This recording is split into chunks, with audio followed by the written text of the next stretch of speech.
self-serving, persuasive talkers of everything and nothing. We are conversation con artists.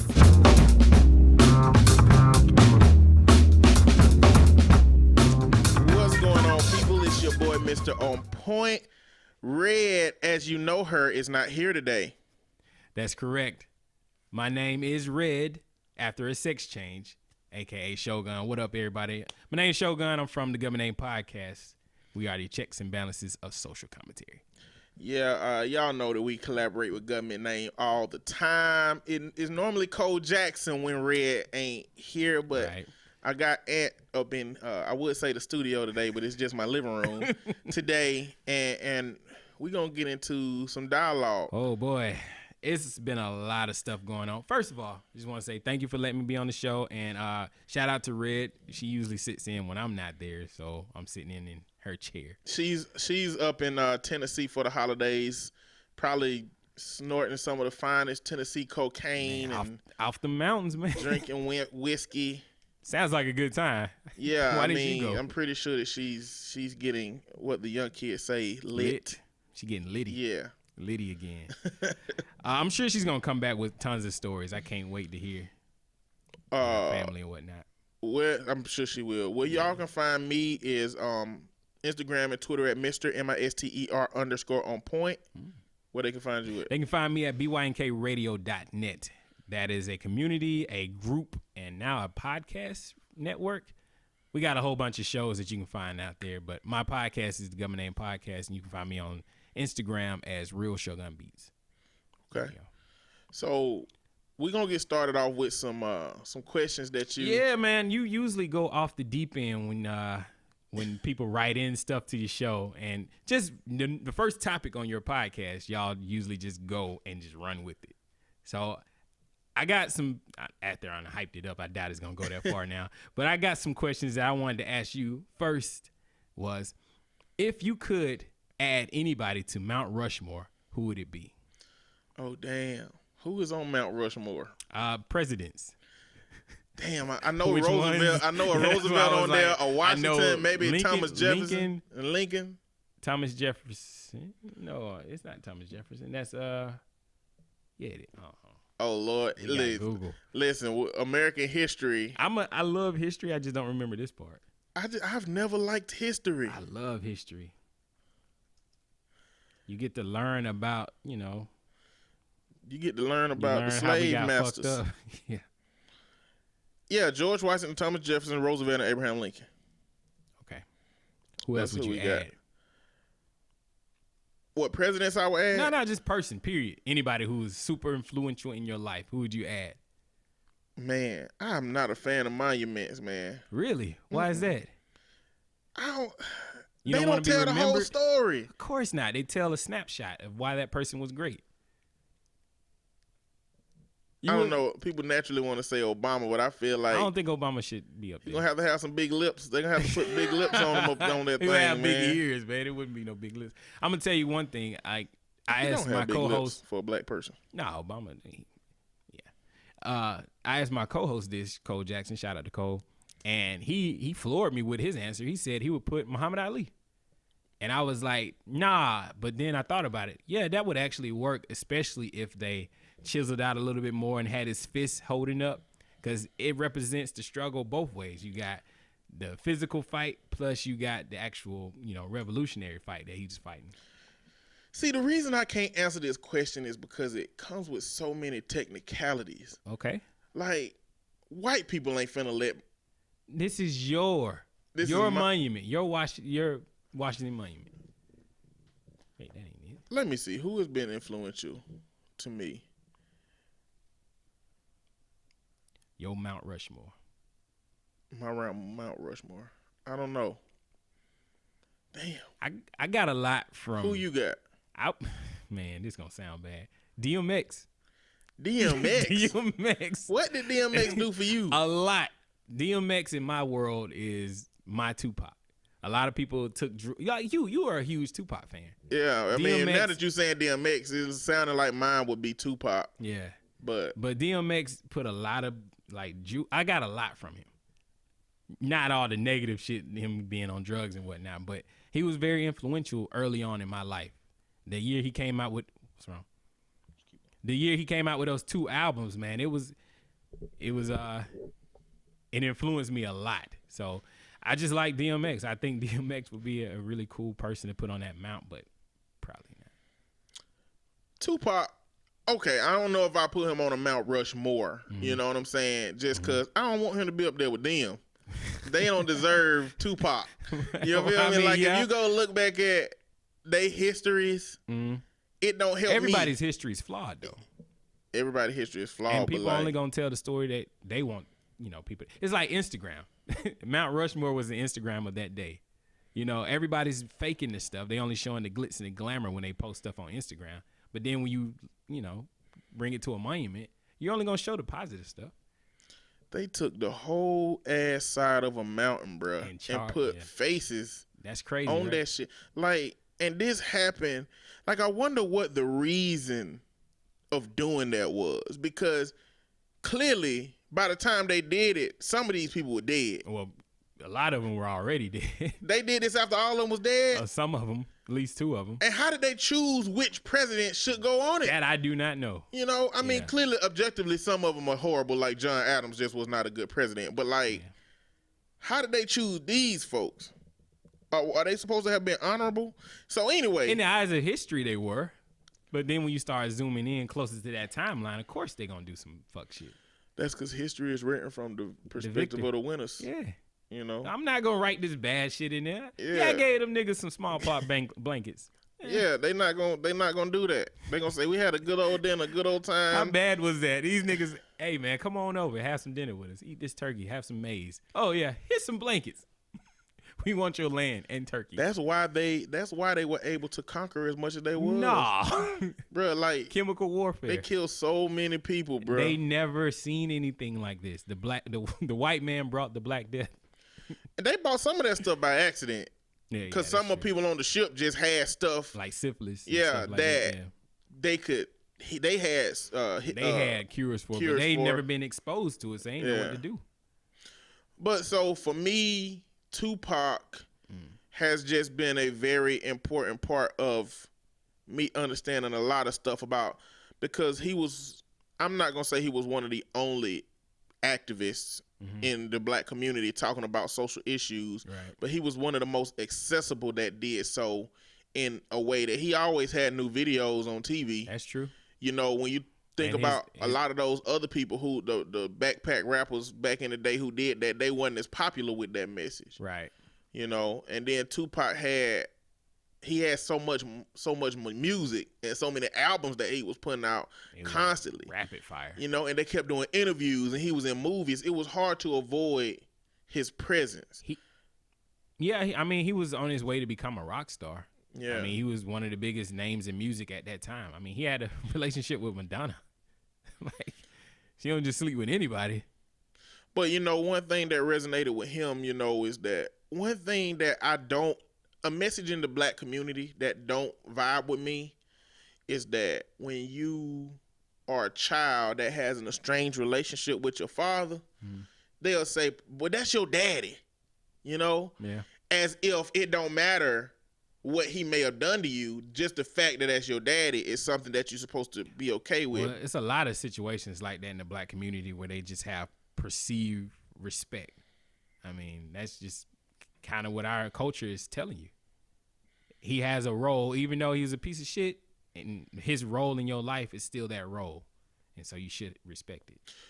Well, considering that Tupac was the first person who I feel said that you don't have to value that person. Right. With the line, he passed away, but I didn't cry because my anger wouldn't let me feel for a stranger. Like, those kind of lines that he had in his song always messed with me. I ain't mad at you. That shit just really the story of a broken friendship or I guess a transformed friendship into something else, Was it really a friendship, though? It sounded like it was a friendship. We was once 2 brothers of the same kind, quick to holler at a hoochie with the same line. Like, they was running together, and then when he went to jail and got out and became a Muslim and stuff, and that's when he did his own thing, so That junk was so Tupac was my. He'll be on your Mount Rushmore. He would be on my Mount Rushmore. And I really, really can't think of anybody else that I would regard as valuable as Tupac. And if anybody got questions about anything else Tupac related, because it don't sound like this,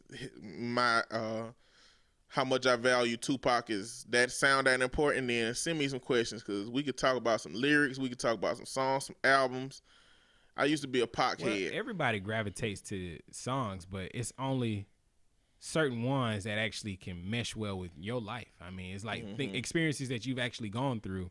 Yeah, you can see shades of it in his music. Yeah. So, all right, you didn't go too far. You just answered it.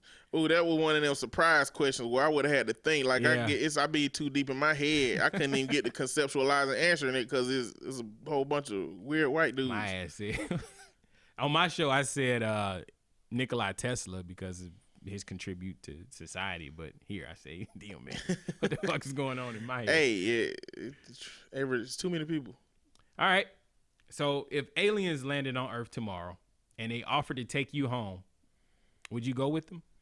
If they offered to take me home? Yeah, well, I'm sorry, offered to take you back home with them to their planet. So I got some questions. Okay. Have we had some time to chill and hang out and for me to get to know them? I mean, they just show up? They just show up. They pretty peaceful. They just hanging out. You know, like, what's up, man? You want to come back with us? Hell no, man. Hell no. I would not go. Why wouldn't you go home with the aliens? Because they got spaceships, my nigga. They can go to a better existence. Well, first off, I'm gonna have to have a conversation with them about what kind of technology they got. Like, we got mind-blowing technology. I want to know, can y'all time travel? Like, how much of this can y'all bring back here? All like, if I go with y'all, we can change the whole outlook of this planet. Look, if I could go with them and get some technology that's gonna bring it back and can do some stuff with, come on with us. Then I go. But this really, I would really be feeling like they like the van with the candy, and I'm just the 8-year-old. I'm just the 8-year-old walking. They gonna be like, yeah, we got all the technology. Got cures for cancer. You can go back in time. You can transform yourself to look like anybody else. Man, we got it, but you gotta come. You gotta get in the spaceship. Just get in the spaceship with us. We got gene splicing technology. I'm gonna be like, oh, I can fix some racism, or I can go back in time and be rich. I'm gonna get up there and get anal probe for the rest of my anal probe, nigga. They gonna cook your ass. They gonna serve you first. Humans. It's a rare delicacy only found in one planet. Nah, man, I don't know what my value would be, but I was like, listen, if y'all want me to go with you, y'all gotta fix some racism. Y'all gotta do something. That's a good point. I would have to ask them, show me the people that you brought back. Who went before me? If they can't show me nobody, nah. Like if it's a whole spaceship full of people that pull down and there's humans in there, aliens. What do they look like? Bill Cosby, like like Mr. Cosby, Dr. Cosby. If they friendly guy. What, they all look like him? Well, yeah. They got the sweaters on. No, I can't. You definitely would. I feel like if they all look like the same species, you should not go. I feel like. Why is that? Because I feel like they should come down and it should be humans that get out that they done came and picked up before. Like, I feel like it should be people from other different species. But what if this is their first time making contact? Then it'll be real weird for me to think that they get me and it's going to just friendly. Like, they just bring me back for some friendly shit. I don't fuck around and be their pet. They gonna have me doing shit they can't do. They might not even have legs. They might just want me to run around. They do. Look at him. He can climb. They hover around. Ain't no telling, man. But no, I don't think so. You ain't getting on. If they come to me first, we got a problem already. This is just going off. Do you think there are aliens out there? Period. I think we go too far when we say aliens. I think other life forms.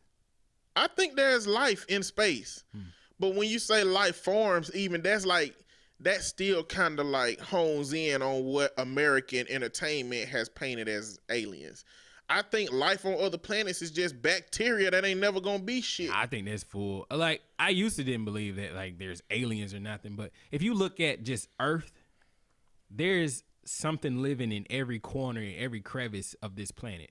Like in the coldest areas of this planet, there's bacteria and also larger creatures living there. In the darkest areas of this planet, there's creatures that have bioluminescence that can see in the dark. There's got to be something else out there.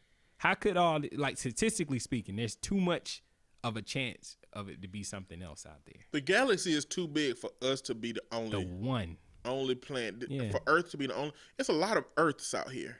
Yeah. And just based on the stars, all right. So for every grain of sand on the Earth, there's a star, right? Mm-hmm. If you include that, then that means there has to be at least one Earth out of all the grains of sand that's on this planet. Just statistically speaking, it's just. But I mean, of what we know of the elements that exist, I'm sure there's some elements out there that we don't know about. But there is only a limited amount of different ways that planets can exist. It's only a limited amount. Yeah, but the combinations are infinite. Yeah, that's what I'm saying. The combination of infinite, but there's got to be a combination that has a certain atmospheric pressure, be a certain distance from the sun, have a certain amount of oxygen. I think they call that the Goldilocks zone or something like that, where it's just perfect. Like, you know how Goldilocks, her porridge was just right? Yeah. They're saying that planet in that Goldilocks range is just right for us to be livable on there. But like I was just saying, if they got things deep in the ocean, who knows what could be in space? Yeah, and not only that, but the Earth that we have ain't only somewhere where things can thrive, but it's an environment where things can evolve too. So that's not to say, like, in my head, things should be able to evolve on other planets. Like with Mars, like when you play stuff like Mass Effect, you go to planets where the creatures just exist on a hot ass planet, and they body temp just hot. Well, I mean, they used to it. Yeah. Everything, like you said, they evolved. They developed ways to live in that condition. Unless, well, I guess the limitation to that would be is if if all of the rules for our galaxy goes for every other galaxy, there is a such thing as being too cold for things to move, and there is a such thing as things being too hot for them to move. I think it's a 0 point. Yeah, something like that. You know what I'm saying? So if that's the case, if those use universal, then maybe there won't be creatures that dwell in such cold measure outside of water. Well, everything on this planet, I think, is carbon based. Mm-hmm. What if there was another element that doesn't matter about the temperature? And that's have you played No Man's Sky? Mm-mm. So No Man's Sky, there, and clearly it's for game convenience, but there's carbon on every planet. Yeah. And every planet got almost all of the elements. They all got carbon, but some of them have like salt growing out of the ground. Oh damn! You know, like you got salt and chlorine growing out of the ground. We don't have that here. We got to extract those resources from other. I mean, there is salt in the ground, but like it was growing like a big ass tree, right? But it's sodium, you know. And so I just imagine that all the elements gonna show itself different on other planets. Well, it's got to, because of the temperatures would be different. The range to the sun, if it's revolving around the sun, would be different. Yeah, you know, I don't know. So I do think it's life out there. I'm not sure if we're going to find life how we define it. When you look at Men in Black, clearly the entertainment industry imagines all these different versions of it existing. When you look at Rick and Morty. Yeah. Rick and Morty imagines all of these different ways of it existing, but I don't think it's always going to exist like that, but I think it's possible that it does. And so when it does show up, you're not getting on a spaceship. No, because they too smart. What? If somebody else can get to our galaxy before, you know, the essence of Mass Effect was we was too stupid to get to where everybody else was. Well, they had like a highway. We just didn't know how to get on the highway. Exactly. That's what I'm saying. Like, how did we get on this on-ramp? What if the highway is right outside of Pluto, and we just can't travel that way? Well. But either way, even if it is, and even if we send a rover out there to see it, we still don't got the technology to get out there with a human. Yeah. You know what I'm saying? You would have to leave as a baby, and then your grandkids might maybe see the destination. Exactly. Yeah. So if an alien group gets here, by default, they got us beat on something. I don't want to fuck with these them. These niggas got some other shit. They need to go to the government. I'm going to call the local FBI. What they gonna do? That's who you supposed to call when shit like this happens. They already called us, nigga. You got to get on that ship or they gonna blow up the planet. Then the FBI gonna have to come and put me on that ship. Everybody. They gonna the have whole to come, Earth is gonna come to your door. They gonna have to come threaten my goddamn family. They are gonna snatch your ass out. They said they gonna kill all of us if you don't get on that ship. Man. Like, my nigga, I'm sorry, but this your rise here. Yeah, like, nah, I ain't. I'm gonna call the FBI. The FBI gonna First off, they're gonna be like, They okay. gonna laugh. Yeah, they're gonna be like, we what? heard about you on Twitter. Click. Nah, they gonna. I imagine they not gonna know. Really? Well, I would. There was something that just recently happened. I swear I'm not into all this crazy. Well, I am into a lot of the crazy stuff, but there was something that recently happened where there was like this object that passed through our solar system, and they said it was from another solar system. But the conspiracy were all right for the the audience that don't listen to our podcast. I try to dive off into the deep end of bullshit. But there was this probe, is what they called it, floating around in our atmosphere recently. They said it potentially could have came from another species. I mean, not surprising. Space is vast and big. I'm just waiting for some shit to happen in my lifetime. I don't know what it's gonna be. I'm waiting for it. It could just be something as simple as an unknown new material floating in the space that would we be find. amazing. Yeah. You know, or it could be that we discover some kind of living creatures on another planet. It just don't seem plausible that we're gonna find them in our galaxy because the planets outside of Earth have such harsh conditions that they're not gonna be able to live. It's either too cold, too hot, or too poisonous on the planets around our system. But then you get to like Mars, then it's just right. It's still within that Goldilocks zone, but there's still nothing there. Ain't Mars really gaseous as it pertains to like the atmosphere? It is. So I mean, we won't be able to breathe that shit. Oh no, we would have to terraform it, but yeah, they fuck up this thing enough, they might have to pack up our bags. Hell no, I ain't going with no aliens. You wouldn't go with no aliens? Would you? I mean, Nah. I won't even move to Canada. Like, I ain't even moving to Canada with the bullshit going on in America. Like, right. I was born here, I'ma die here. Because I start thinking about Thor. And Canada got weed now that's legal. You ain't gonna move. Oh, you don't. I don't smoke. You don't drink or smoke. But a part of me not doing it is because it's illegal. Oh, so now it's legal, my nigga. I don't know what's gonna happen when that change. Try it. But I think you having some weird dreams. All my dreams last night was about androids and robots from playing that Detroit game. Become Human. Yes, my brain created a whole new dynamic with that game in my head and my dreams. That shit was crazy as hell. You were about to say something about moving to Canada, and I cut you off. I wouldn't even move to Canada because I feel like I'm supposed to be here. But it made me think about Thor Ragnarok, where when Hulk actually turned back to David Banner and he realized he wasn't on Earth, he was like, "Oh shit, I'm freaking out, bro!" Like, what year is this? Yeah, like imagine going to another planet and not knowing what kind of flora they gonna have, what kind of fauna they gonna have, and you just seeing some crazy shit. Like, did you see all of Rick and Morty? Mm-hmm. That episode where they had the all the Jerrys, where they dropped them off at the Jerry daycare, and it was one scene where he went outside and he saw so much crazy shit in a matter of 2 minutes. Yeah, he just went the fuck back inside. Right? Like didn't they switch him around? They got the wrong Jerry. Yeah, they got the wrong Jerry. That's part of the whole conspiracy theory in the whole game. Oh, is it? Yeah, because a couple of them episodes we not following around the Jerry and the Morty we think we following around. We following around. We not following around the ones from universe. I think it's 387. It ain't 387. I don't know the number. Yeah. It's 38C or something like. Well, the main Rick and Morty that we started following.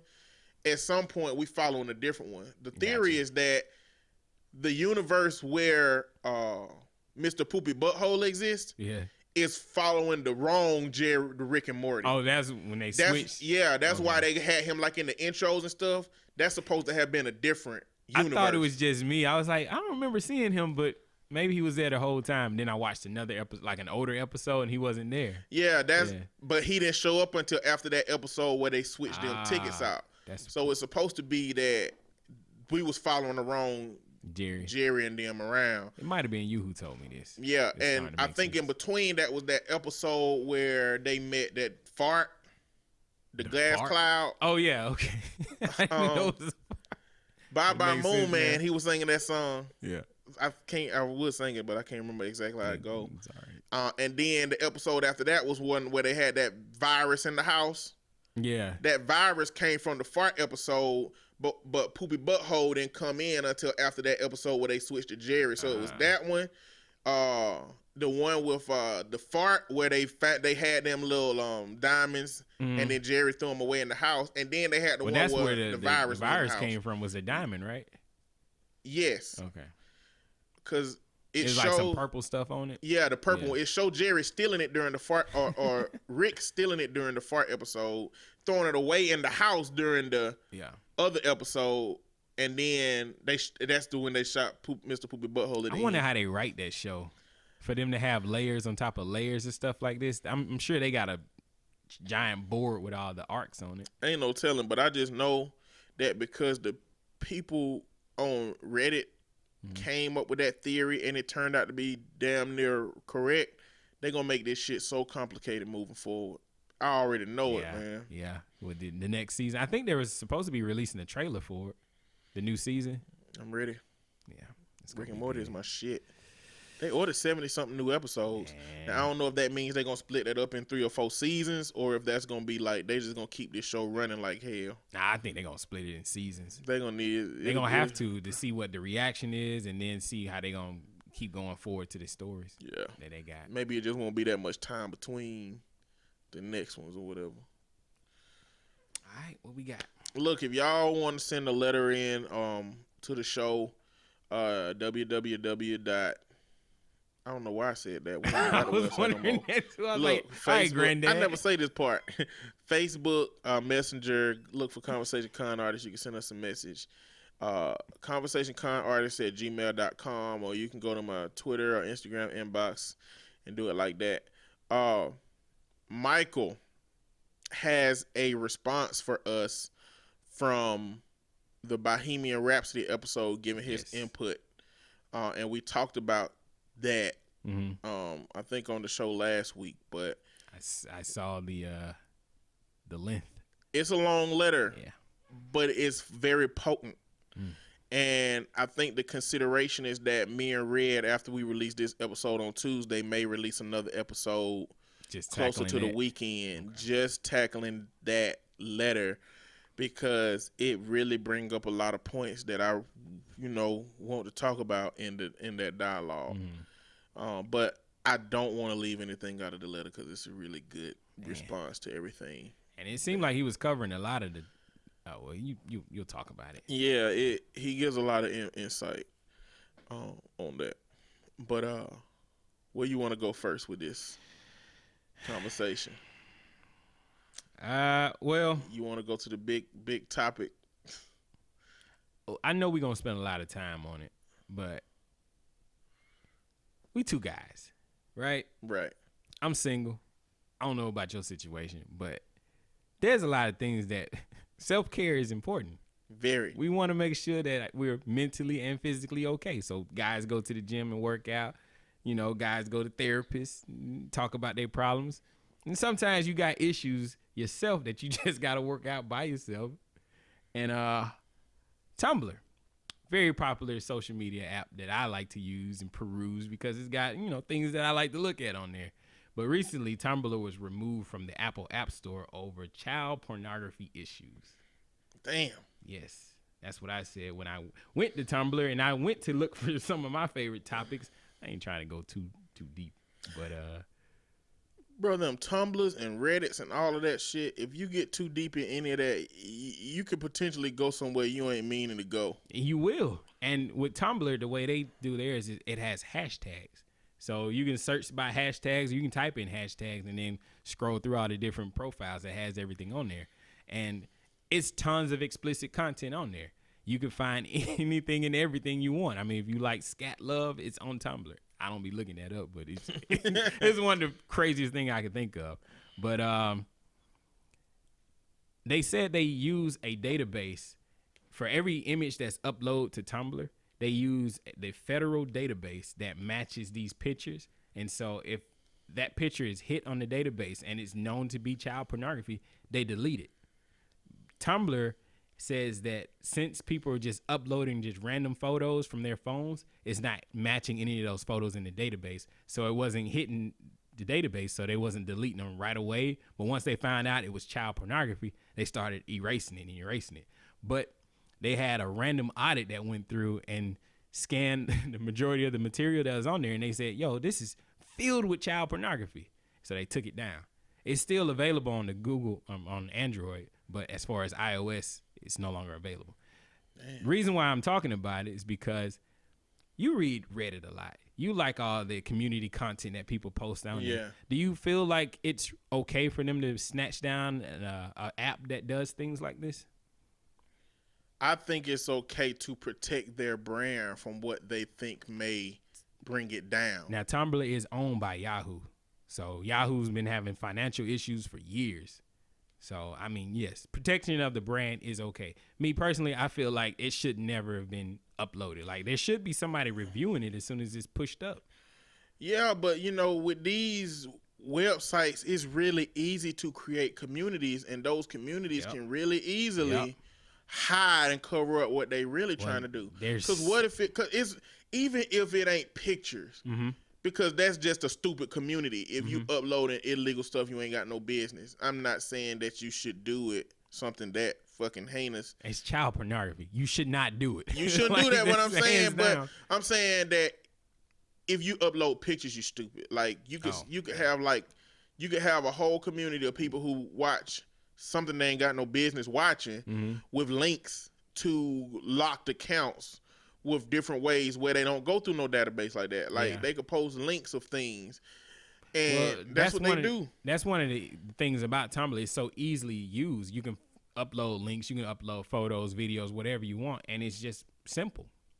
It's an open platform. What was that other one? The alt-right platform is Gap, something like that. I don't know. Ngag.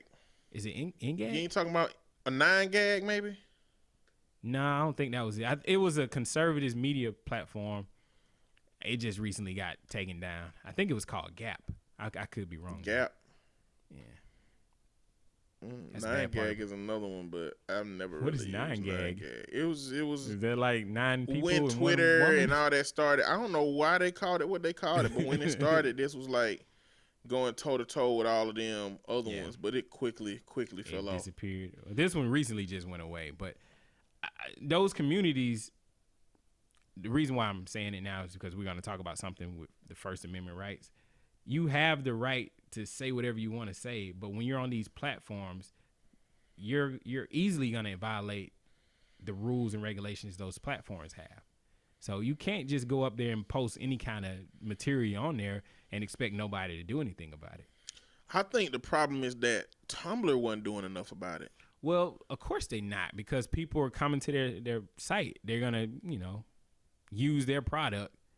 As long as you're laxed on it, they're going to continue to come. It's just not smart. I mean, it's so many different. I hate this. I mean, I want everybody who doing child porn to get caught. Yeah. And watching child porn to get caught. So as stupid as they can do it, they should.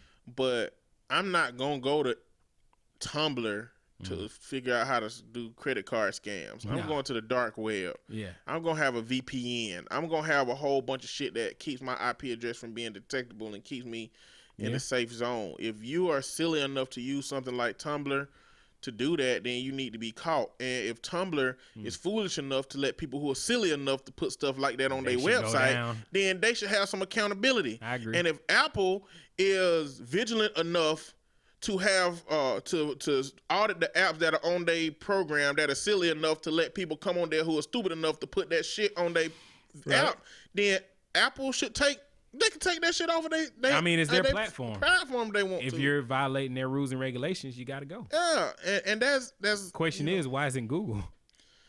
Google, I mean, Apple is already like a closed platform. It ain't like an open platform like Google. It's really easy to get an app on Google Store. For Apple, you got to go through a whole bunch of training, a whole bunch of processes. Apple had at one point had it was an app called a Baby Shaker app. I don't even know how it got through, but the person who made it to Apple specs. Baby? Yeah, you when you shake your phone so much, the baby die. Oh, it dies. Whoa. Yes, that's what happens when you shake a baby. Oh. Shaking babies, babies die. They brains. For those who couldn't see, my expression changed immediately. He's like, "Oh, I didn't know." Yeah, you can't shake babies. Do not shake a baby. They brains ain't nothing but jello. I thought they all cartilage in the earlobe, as you call them. They brain is that's the problem. They brain is jello. They head ain't even hard. They got a little soft spot on the top of their head. It's a weak spot. Yeah, you can. You hit it for massive damage. Yeah, no, do not. No maximum damage. I'm joking, no but damage. don't shake babies. No. Don't shake the baby. But they had an app that got through. But they canceled that shit out. Like, Apple, get this shit off my platform. Yeah, Apple don't play that shit. Google is a lot more lax with their rules. But at the end of the day, that's just Apple appealing to who Apple feel like they need to appeal to. Android got different people that they give a fuck about. Clearly. And Google don't give a fuck about, like, because Google can say, we ain't put the porn on there. Yeah, I mean, it's based on the user. You know, for the app to be accessible, they did everything they need to do for the app to be accessible to the users. It don't fall back on Google, and it don't fall back on Apple, but see, the optics of the shit. The optics is bad. You get you an iPhone, you can get child porn on it. Like, no, that ain't the whole story. Yeah, you're missing something. Yeah, you're missing a lot. And you watching child porn, you need to go away anyway. Yeah, exactly. You don't here to see that shit. I don't see how people, anyway. I was going to try to come over here and not talk about porn. And I end up talking about porn. We talk about the wrong kind of porn. Right. This is not a fun porn conversation. conversation. Move on. Go. But it's all good. So there's a photo of these kids in Wisconsin. It's not in Wisconsin. It's in Oregon. I think you said, Oregon. Who, during their prom photo, the photographer was like, hey, do some kind of, put your arms up or something like that. And I guess a couple of people put up a Nazi salute, and then everybody put up a Nazi salute. Oh, this is fun. And they snapped the photo. And, oh, man, it came under a lot of scrutiny. There's actually a dude in the picture who don't have his arm up, who kind of turned his back away from him a little bit, because clearly he didn't know this was going to happen, but he didn't want to be associated with what they was doing. And he was basically on CNN talking about how it was just impromptu. Nobody expected it to be like this. I just don't understand why a photographer would edit and post this. That's one thing I don't know. It's going back to the whole blackface thing. Like, because it's controversial and it's not right, that doesn't mean anybody else does. This is funny to me. It's a gag. It's a joke. But no, when you have the wrong person looking at it, it's like, yo, my family was killed by these guys. How are you going to sit here and portray this? So what's happening to these students? Are they getting nothing? Now, I'm not saying something should happen, but I wanted this conversation to be... I wanted this conversation to be because the reason is because of First Amendment freedom of speech. Okay. So what are the limits of freedom of speech? When do we stop somebody from doing something? When should the government stop somebody from doing something? Or when should state and local give you consequences for doing something? When you're impeding somebody else's freedom of speech first.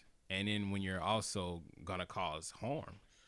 That's what I would see. But is this ain't necessarily stopping anybody from saying anything. It's not, but it's causing harm. But it's not illegal. It's frowned upon. So, being that it's something that's frowned upon, what should a government do? I don't think a government should do anything about it. I say government. I don't think a government should do anything about that. I think that it should come from the school first. Was this a prom picture that they were having for the school prom, right? Mm-hmm. Okay, the school needs to expel all of them.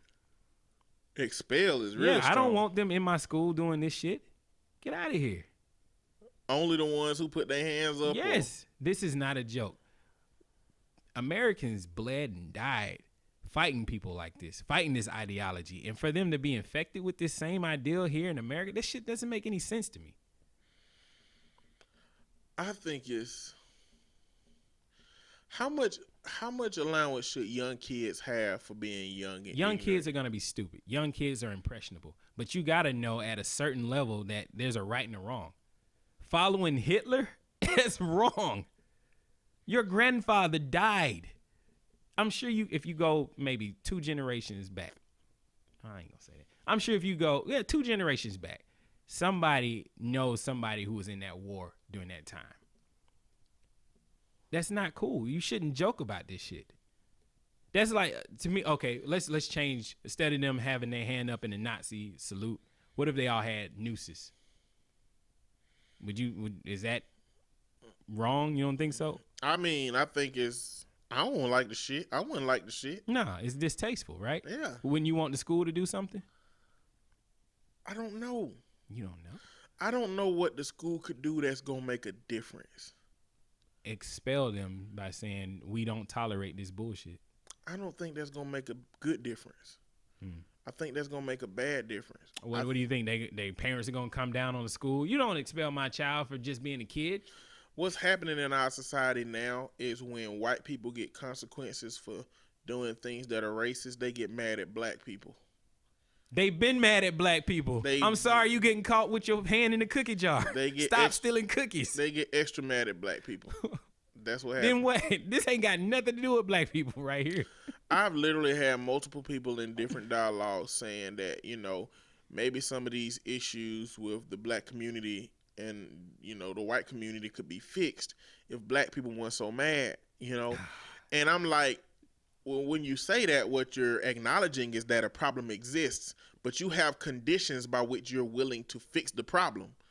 You know what I'm saying? Mm-hmm. You're saying that we got to be all nice and goddamn appeasing to you in order for you to acknowledge it's something you'll fix. Like, why I got to do a jig and a dance for you to make things better for me when you already acknowledge that they're fucked up things? Well, because they don't want to acknowledge that there's fucked up things. It's in denial. Like, denial is real. White America's in a constant state of denial because, and I understand it, because you're telling a culture some bullshit about themselves.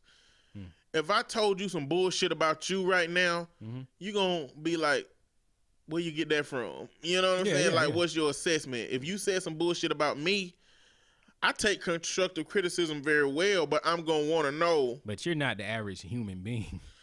I say that as nice as possible. This nigga don't get mad at nothing. I'm like, half of the stories y'all be talking about, I'll be like, dog, cuss. At least get mad, get upset, show some emotion. All right, but no. It's... Go ahead. The jig is up, man. Like, we know, all right, white people, all you need to say, well, not all, it starts with the dialogue. Apologize. Even though you ain't did shit, your ancestor did. But we're still living up under those same conditions. Even though it might be a little bit different because we got affirmative action. We got a few other programs that help. I know you're going to say affirmative action came for the ladies. But it kind of helped try to even the playing field. But the playing field is still not even. I don't know, man. You don't think they should apologize at least? Yes. And start the dialogue? Like, okay, we apologize might be strong. I want just acknowledgement. You know what I'm saying? Well, I mean, everybody knows it happened. Like, I don't think there's any slavery deniers. Well, it's one of those things where, I'm going to give you the example that I done gave before. I done probably said on here before and talked to you about before, but if your granddaddy killed my granddaddy, right? And because of that, my family struggled and your family flourished. The way black people are right now is we going to your house and kicking in your door and saying, you owe me an apology. You owe me some money. I'm struggling because of shit you did. You have benefited and gained from my grandfather's death. Right. And your grandfather living has helped y'all thrive. You owe us something. You very well may feel that empathy and sympathy. You may very well be able to acknowledge all of that shit that existed. But the way I went about it, you gonna put a shotgun up to my face and say, "Get the fuck out of my house." I feel you, but if before we have a situation, well, if we want to go about it that way, how about we do it the legal way? The land that you're living on isn't yours. If we find a deed to this house, I'm sure somewhere back in history is gonna say, "Well, you stole this land too." Well, I was having a conversation with a friend who I was saying that the black community is too angry. And when you're trying to deliver a potent message, you can't be angry and effective. Yeah. You either have to be angry and want them to see what you've done to me, but you can't be effective. Or you have to shelf that anger in order to be effective with what you're trying to accomplish.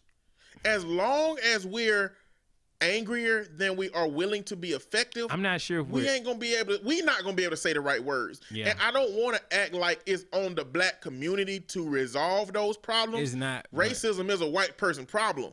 The acknowledgement of it is we're frustrated. We're to the point it's like, look, man, God damn it. Every week there's something else. What can I do? You guys clearly don't want to listen to us. You clearly don't want to acknowledge it. We're down to the last. We're frustrated. And so anger is usually the outcome of frustration. But unfortunately, you can't make a point when you're frustrated. Like you're saying, if you're too angry, you're just not gonna. It's not gonna convey the right way. I've talked to a lot of white people. In the way I talk to people, I don't get mad. I'm calm. I'm rational. I say what I think needs to be said to reach somebody. That's how I do. And but done it misses them, right? Well, no, not all the time. I mean, I'm in a Facebook group where I do have some shit that I say that is a little bit too extreme for them, but my willingness to just be patient is something that Dave said.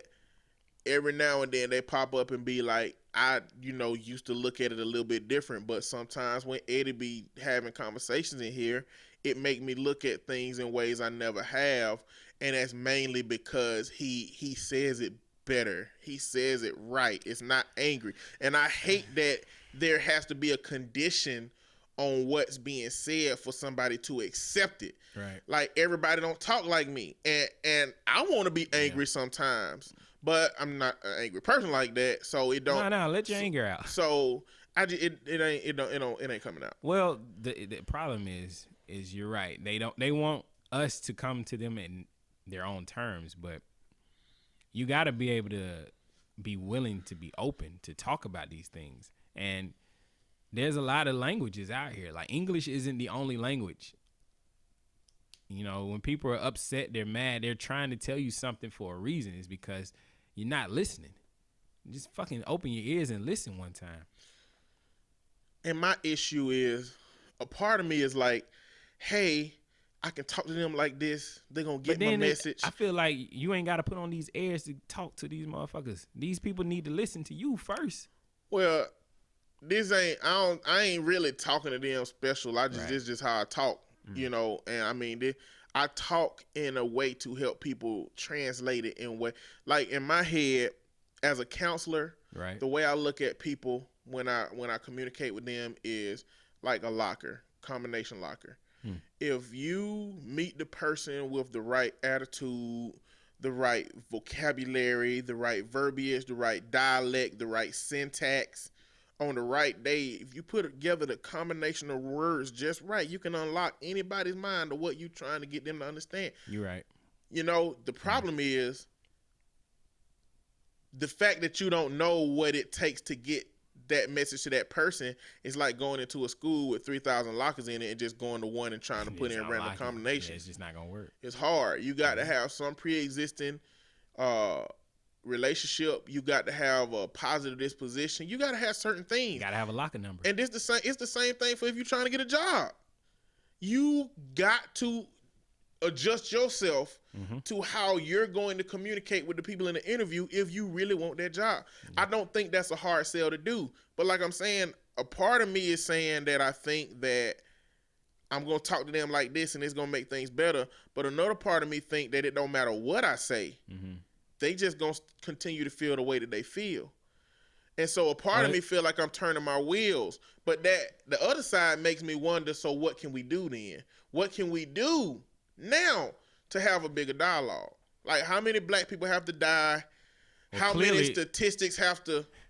Clearly, it's not people dying, because motherfuckers don't care about this.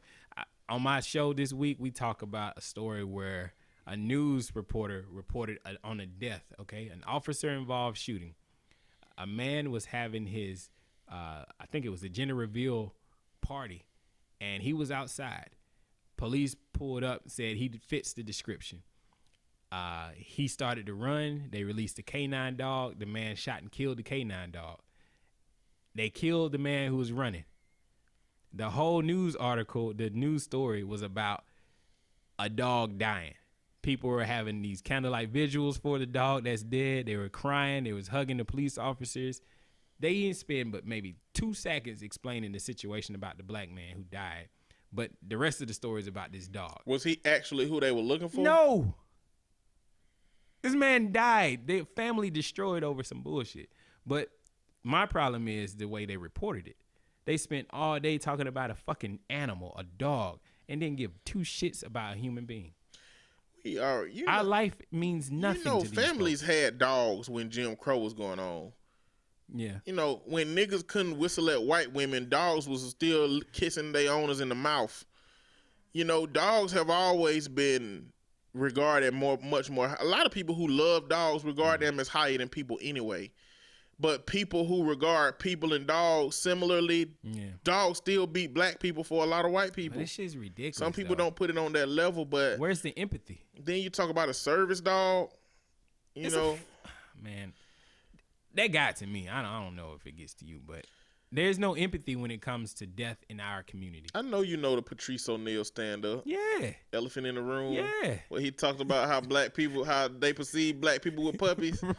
Oh, yeah. They're like, bring me a bucket of water. I'll drown a puppy right now. Like he said, I love animals. Like if I see some shit happen to an animal, I cry. And he was like, but let the TV and media tell it.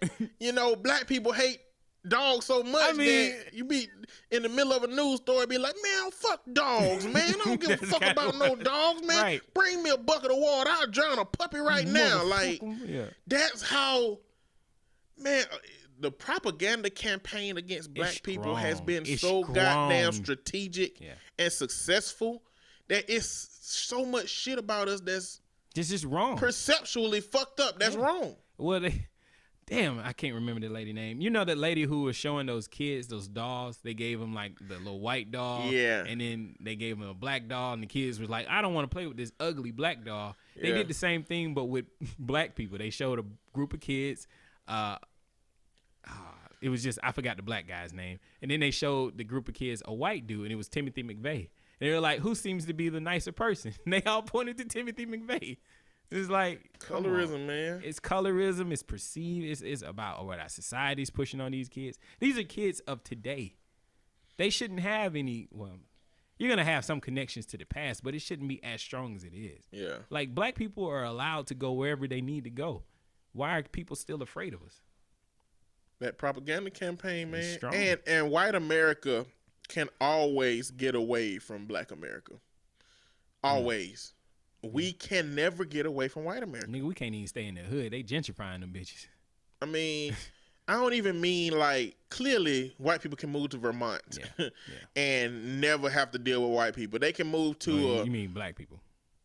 What? You said white people can move to Vermont and never have to deal with black people? Yes. Okay. Yes. White people can move to states that have less than 1% black people and avoid it. You can move to Idaho. It's Utah. It's states they can move to. Outside of Boise, like the black population in Idaho is in Boise, Idaho. Yeah. Outside of that is White Town, USA. Yeah. They can go places. But not only that, they can come to their home after hours. And they Facebook feed don't have to have black shit in it. Well, it's your feed. You choose what you want in it. If you don't want no black people, you ain't gonna follow them. Well, and based on the people you follow, like they can literally come home and not worry about seeing black people outside of Law and Order. But you flip it around, black people have everything to worry Yeah, about. like I can't find I'm gonna scroll down and even my black friends are sharing videos that got white people on it. They could be talking about them tasty recipes. Right. They be scrolling up and they're like, we can't get away from that. How pissed were you when you found out the shooter was black? What shooter? The Galleria Mall. At the mall? Yeah. No, it wasn't really a mass. Ain't defined as a mass shooting. I don't think I said mass, but when we found out the guy who was killed, I said shooter, but the guy who was killed was black. I was pissed. I already knew it. You did? I knew it. Damn. I did. I knew. Part of me was saying it was gonna be some other. When it said, listen, when it says police shot a suspect. That's cold. He's been black too many times to assume that he's white. Damn. He's been like when I hear mass shooting, I hear white people. That's white, man. When I hear police kill the suspect, I assume it's a black person. Damn. Because a dude got into a gunfight with the Pelham police recently, and he got apprehended Guess what color he He was? was white. Exactly. They don't use apprehended. Yes, no. This is the okay, so let's go on into this story. Yeah, let's do it. If y'all didn't know, do you want to introduce the story? Nah, this is your show. If y'all didn't know, this is like when I drive down my driveway and take a right and go all the way to the light, I can see the Galleria Mall. I say it's 3 minutes away from me. It is that close. It's you closer to it than I am. Yeah, I was in the bed when this happened. I heard the sirens, but continue. So there was an altercation apparently at the Galleria. Let me tell you what's reported. It's reported that there's an altercation in the Galleria, which is the mall. That altercation led to a shooting. Mm-hmm. What was originally reported was, and because after that shooting, the police shot a suspect. Right. Hoover Police Department, because this is in Hoover, Alabama, immediately released that they shot and killed the suspect. Mm-hmm. That shot an 18-year-old and a 12-year-old girl. Mm-hmm. And they started looking at this officer that stopped it as a hero. Mm-hmm. Mm-hmm. Shortly after that, like 24 hours less later. than 24 hours, Hoover PD released an update. Because what I assume happened is that when they got this man's gun, they realized it hadn't been fired. Yeah, no powder burns. Turns out they shot the man that didn't even shoot anybody. Mm-hmm. And they're saying that he was a part of the original altercation, but he isn't the one who shot the 18-year-old and the 12-year-old. So, what have you heard? Not going off of articles, but what have you heard the actual story was? What I've heard the story is that the guy that got shot and the 18-year-old and somebody who the 18-year-old was with got into it around Foot Locker. Mm-hmm. And they got into it, and at some point, somebody pulled out a gun and shot the 18-year-old and the 12-year-old. Right. Now, this story I have don't make sense because they were saying that the shooter was the person with the 18-year-old. Oh, really? But the 18-year-old got shot. So why would somebody who was with the 18-year-old have shot him? So to me, it's making it seem like, because I don't believe the dude they shot was even in the altercation. Oh, man. Oh, really? Okay, that makes sense because the story I heard was that the dude who was shot was in the altercation, and the 18-year-old and him got into an argument. And so after that, somebody got shot, somebody ran off. There's two versions of this story. One version was that the dude who got shot and killed, he was holding the dude down because he had already shot him, who accidentally shot the 12-year-old. So he had his gun drawn on him, subduing the guy, and then other people also had their guns out, and then the police officer ran up and saw the black dude with the gun and shot and killed him.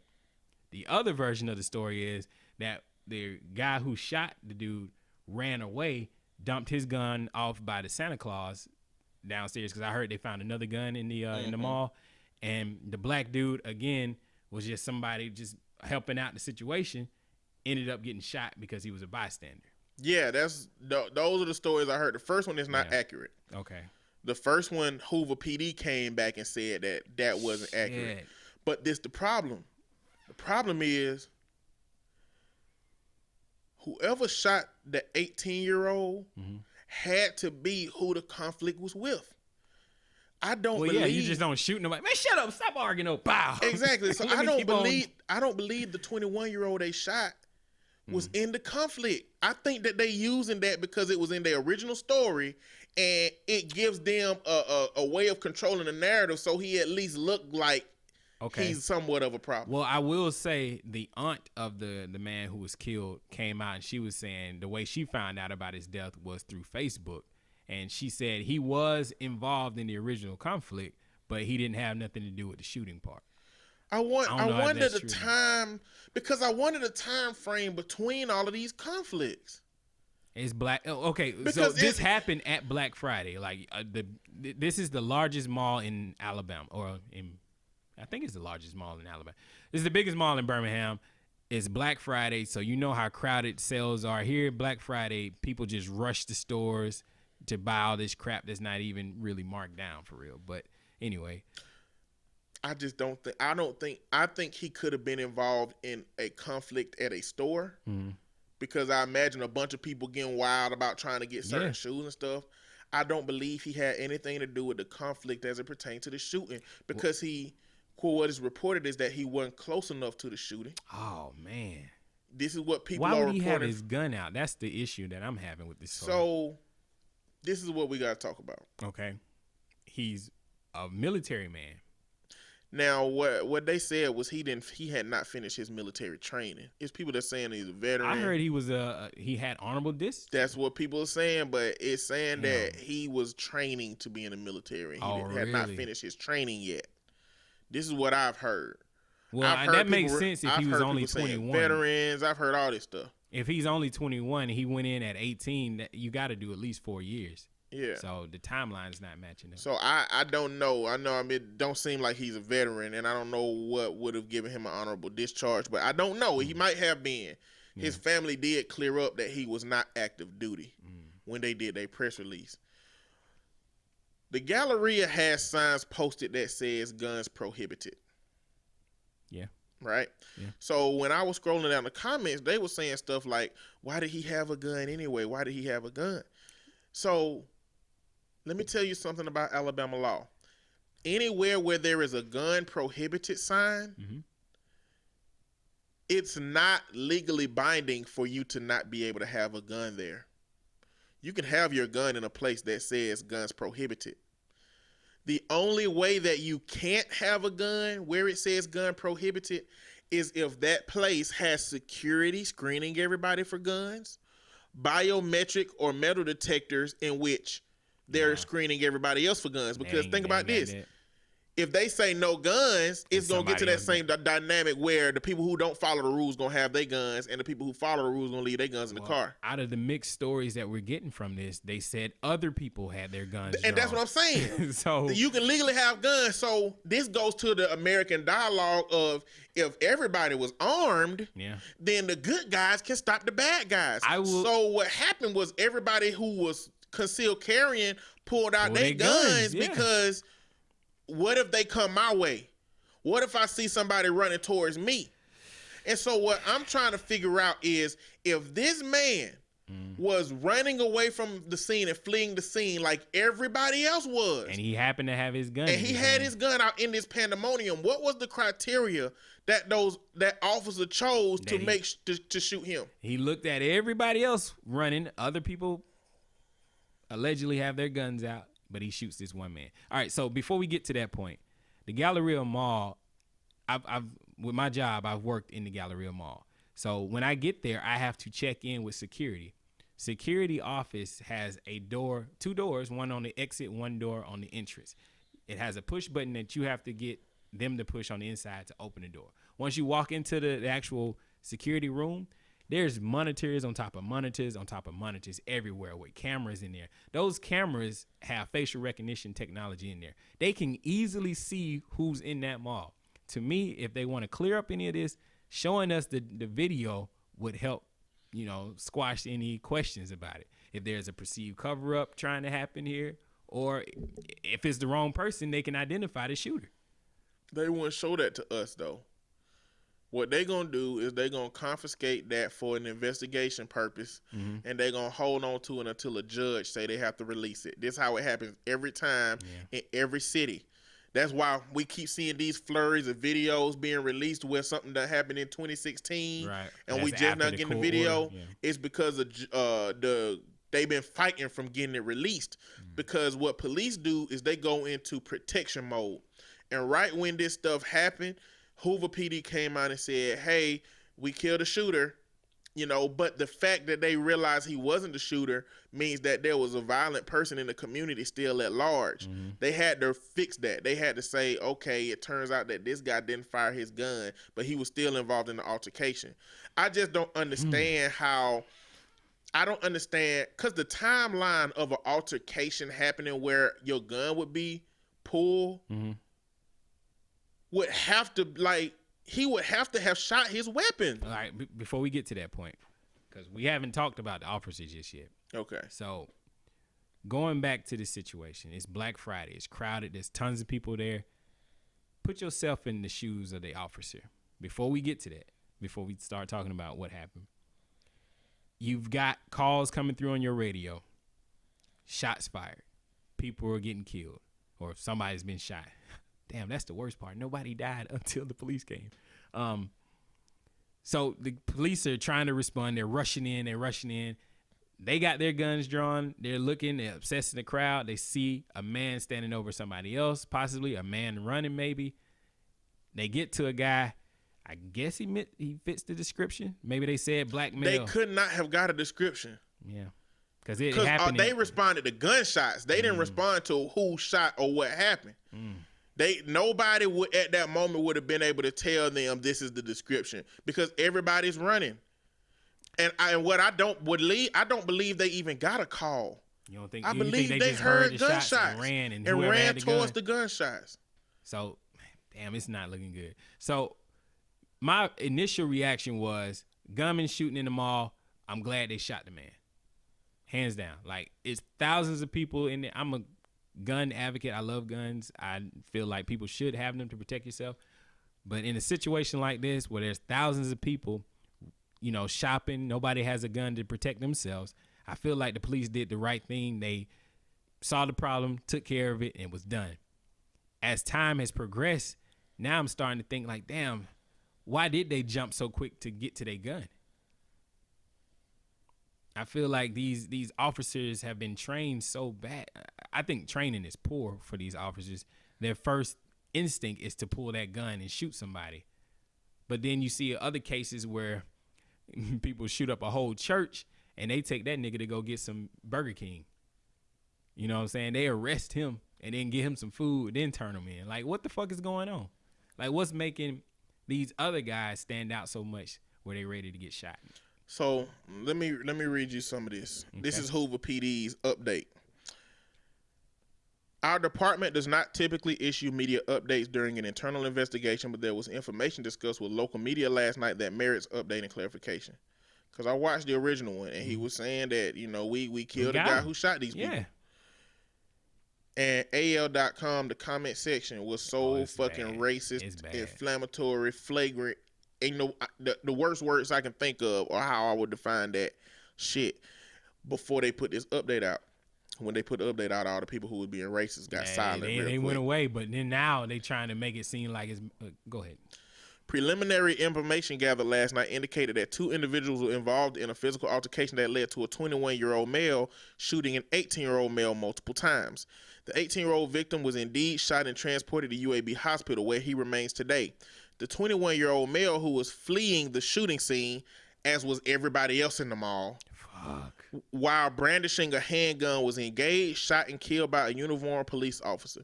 To me, the word brandishing is very important. Well, here. Engaged is the worst word. That makes it sound like the police officer said, "Hey, put that gun down." No, that's not what happened. I don't interpret engaged as being that. I just think engaged is just what you say when you engage in a dialogue. We're engaging each other right now. No, I think when we walk up on each other, we engage in each other as well. It don't necessarily mean that he have to say anything.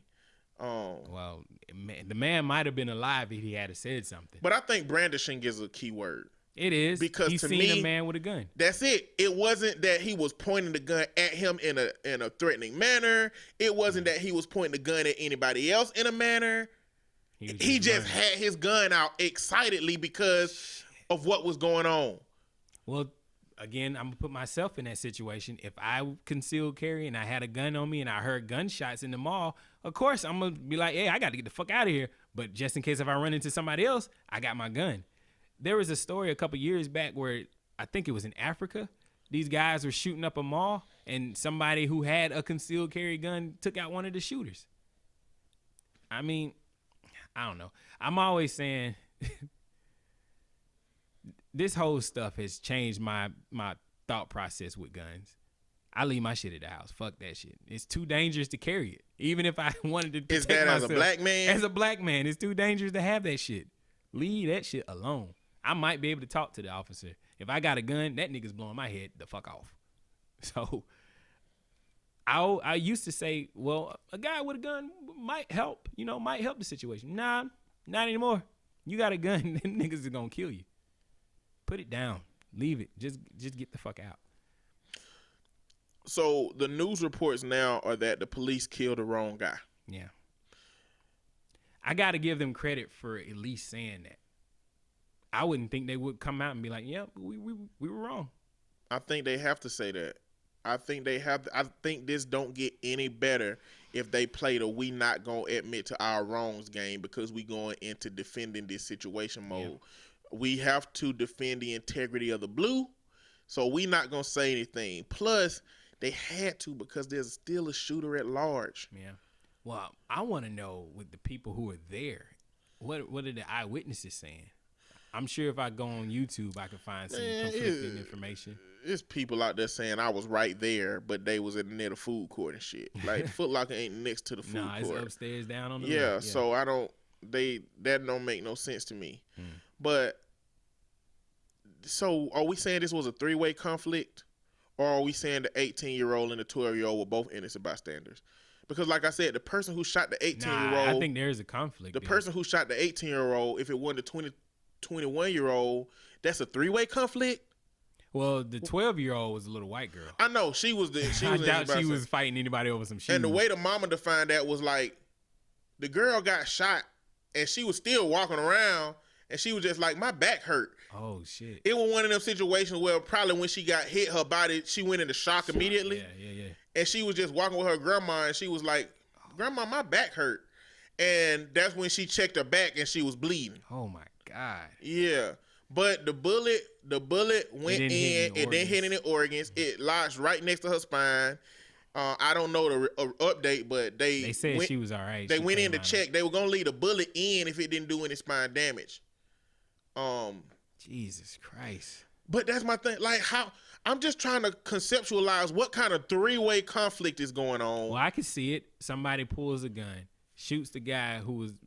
All right, so the guy who got shot, the original guy who didn't die, he pulls a gun. The other guy who shot him pulls his gun, shoots him before he can actually pull the trigger. As he's pulling his gun goes off and then hits the white girl. That's the only way I can see it. And the 21-year-old run away from the situation. Yeah, well, I don't even think he was involved, like you said. Like, yeah, I don't think he was. I think he was just there like, oh, if I see some bad guys, I got my gun and I'm ready. I feel like if this is how it played out, I feel like it's three dudes. One of them saying, I'm getting them motherfucking J's, nigga. Like, you need to go on with that shit. Right. And another one saying, they better not be size 12s. And another one's like, you said 12s? Right. And then he said his piece, the 21-year-old, and the other two keep escalating. They keep escalating. I feel like maybe he said something, but I can't believe that he was this deeply involved in it. If one dude shot another dude, right. One of the dude, the shooter got away, and the 18-year-old got shot, that means that was the conflict was directly between those two. Mm-hmm. You know what I'm saying? Yeah, you got to be right. Like, it's Black Friday. It were probably 20 people involved in this same fucking conflict. It's probably like 50 to 60 people. You know, it's probably a whole bunch of people around here just talking shit to each other about this situation, but them two dudes escalate. I feel like it is just really strategic placement of them to say he was involved in the conflict, because at least in some degree, when you read them comments, it's a little bit of deniability. If you read the AL.com comments, people are holding on deeply onto this. Why did he have a gun in the mall? There's signs outside of the Galleria that say you can't have guns. That's why I went into the dialogue about that. Them signs don't hold that much weight. No. Imagine if they did. Imagine if everybody that exists on private property could just say no guns. That would completely circumvent the Second Amendment. Right. People could just do that. That you can't do that. Yeah. And the only way that somebody can keep you from having your gun somewhere is if they have measures to make sure nobody got a fucking gun. Right, man. You're right. If they don't have those measures, scanners or nothing, you can have your gun. Ain't illegal. Now, because it's private property and it says no guns allowed, if you bend over and they see your gun, they can ask you to leave. Yeah. And if you don't leave, that's trespassing on private property now. Right. But you can have your gun if you're not being threatening with your gun. And then the other part that they hinging on to is he was a part of the altercation. So people are saying, well, he shouldn't have went to the mall and get in no altercation. They using shit to say. You can't say that shit. There's countless videos of people fighting in Black Friday. It's always a thing every year. That's why this shit made national news. If it had been last Tuesday, this shit wouldn't have been nationally. But since it's Black Friday in a mall, people fighting. The news looks for stories like this. You can go to Walmart right now, type in Black Friday. You'll see people getting trampled, stamped on, fighting and beating up. There was a video of a lady snatching a toy out of a child's hand. Like, you got to miss me with that shit. But I don't think we can automatically give a police officer a pass. I don't think we can automatically say they stopped the situation, they was doing their job. The reality is they shot the wrong person, and the person who shot somebody is at large. Well, the police, by definition, fucked up really bad. No, I can't say that, because if I put myself in those shoes, I would react the same way. Would I shoot first? Probably not. I would actually have to see him shoot, but I can understand how this cop went to that situation. But the issue is, if there's other people with guns drawn, that's why the timeline is not making any sense to me, because I'm hearing too many conflicting stories. If I walk up to a situation and I see this black dude holding a guy down with a gun in his hand, then there's possible, that he shot the guy. But if I see multiple people standing around a dead body and standing around a guy who's been shot, and then the black dude is who's everybody else is pointing at, that's the guy, and then he shoots him. Did you see the picture of the dead body? I saw it. They kicked the gun away from the body. Let me tell you what that was. What that was a unbothered pool of blood around his head. If he was on top of somebody when the cop shot him, the other person would have had to move, and that blood would have been interrupted and smeared. Yeah. It was just a blood pool. Well, yeah. So he could not have been on top of somebody. Well, I don't know where the other body is. The other guy who got shot in the stomach. He got airlifted to UAB. But what I'm saying is, that could not have been the case, and the cops shot him while he was on top of somebody, because his lifeless body would have fell straight down on that person, and because he was face down. Yeah, he was on his stomach. Head was on the cement. His forehead was on the pave or the ground floor. I wonder if he was shot from behind. He could have been shot from. He was probably shot from the stairs. It's not likely that the police were upstairs, and Foot Locker is close to them stairs where you come up. So it's very possible that as they was coming up the stairs, they shot at him up from an angle. I know there's multiple people around. I couldn't see nobody taking a shot. People were trying to say that the police officer shot the 12-year-old. Oh, shit. They were trying to say the police officer shot, like somebody shot the 18-year-old, and it's possible that the police shot the 12-year-old. And that's one of them things where... If that's the case, this is terrible. It's already horrible, but if the police shot a 12-year-old girl in the pursuit of killing somebody else, that's reckless. I don't think that's realistic, though. Because shots were already ringing out when... Well, at least two at this point. Well, I'm just saying, she's saying that she was... Wait a minute. No, because people would have been long gone by the time the cops got up there. That's like people would have started taking off. Yeah. So the cops it was probably people completely empty from that area when the police officer came and shot. Why would that black dude still be there? The one who got shot. Unless he was fleeing the scene. This shit don't make no sense. I don't know, man. Like I said, I think there's video. It's the Galleria. It's gotta be video. They can zoom in on your eyebrows, I imagine, with their technology. But what's going to happen is they're not going to release this information until a court tell them to. With all this social unrest right now, I feel like that's the best way to do it. At least have a screenshot of the guy who fled, the right suspect. Show us what he looks like. Where is he? And then put a APB out for him. It's so much shit they can do. But I was going into, I don't think, even if I put my feet in the officer, put yourself in your officer's shoes. Yeah, if I could do that, there is nothing in this report that makes it seem like the officer should have been threatened. No, he was just brandishing a weapon. Yeah. So I want to know what criteria that officer used to determine this is who I'm going to shoot. Okay. Well, that's where now in my head I'm thinking. From. Say what? That's where your personal biases is gonna come from. Well, I'm thinking that it's very possible that the direction they was coming from, he could have been the first person that they saw with a gun, right? Yeah. And maybe everybody is the reports of other people having guns, but it couldn't have been that many people with guns out drawn in this situation. You know, so it's possible that he's the first person they saw with a gun. And he's like, "Oh, stop!" And like, stop. Yeah, it's you. But if he wasn't running in a manner that's threatening to the public or threatening to the officer, which the term brandishing doesn't represent, then why did they kill him? Why didn't they say freeze? Like, we see that shit all the time. No, it's not like TV. TV is where they say freeze. That's not the real world. These officers have tasers, they got pepper spray, and they never go to that first. They always go to the gun. They do go to the gun, but an officer always has to announce themselves or their intent, from my understanding. I don't think he announced. Well, he might have said freeze. He had to have said something. If this guy is running, fleeing the scene, he's not going to stop, nigga. Them guys back there shooting. I'm getting the hell out of here. Everybody else is running. He just happened to be the nigga with a gun. That's my question. What's his criteria for choosing that man to shoot? Because clearly he was the wrong one. So his criteria now is fucked up. It don't matter what criteria it is. Your criteria was off. That goes to the assessment, this quick assessment that we have that's been bred into these cops. You should not go to a scene ready to shoot somebody. But then again, I'm playing devil advocate for my own argument. Then again, I do understand why he was willing to shoot at this time. You got thousands of people in this mall. You ready? You got to subdue the threat. But we looking at it from hindsight, man.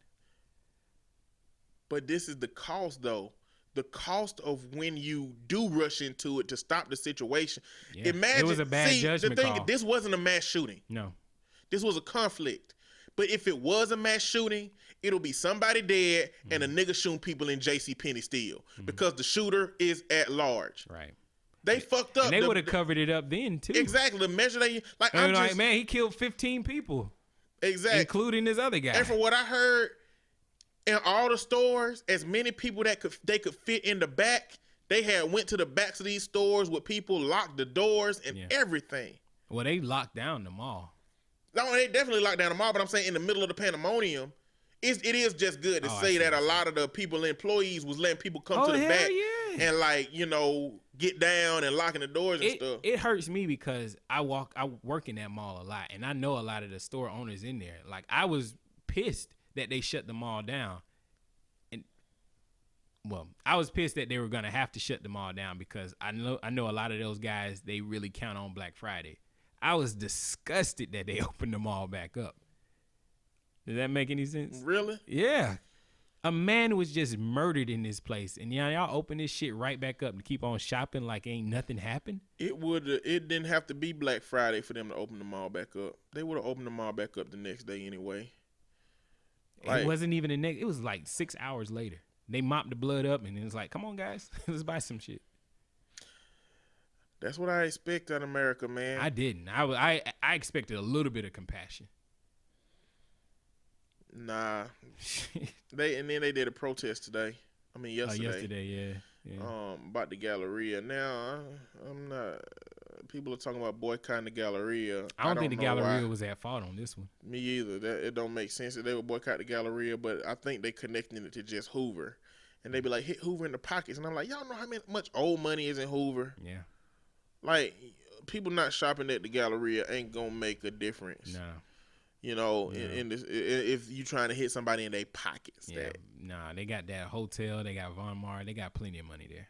I mean, I guess it's gonna take a while before we know exactly what happened, exactly what was on that cop's mind, exactly how this is gonna. Have they released the cop? The last time I heard, he's on administrative leave. Oh yeah. They released him immediately.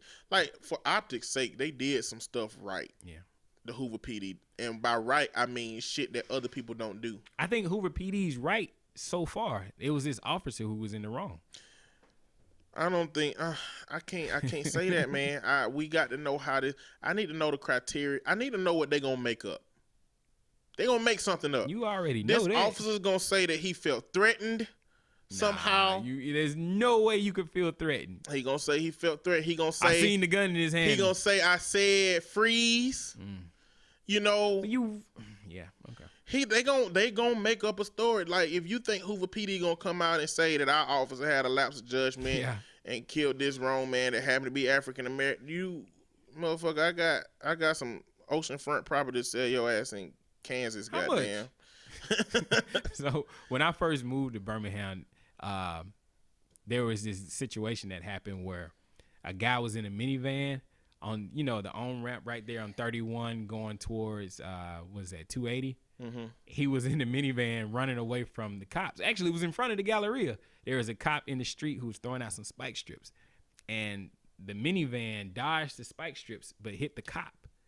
And then you saw all the police officers just hit go mode. So the minivan was turning on the on-ramp to get up to drive away. And so a cop tapped his minivan, causing it to flip and turn, and it flipped the minivan. The driver ended up falling out of the window. He was unconscious, fell on the ground. Then all the other officers rushed the body on the ground and started whooping the shit out of this dude. That was the first video I saw of this city. And somebody said, "Welcome to Hoover."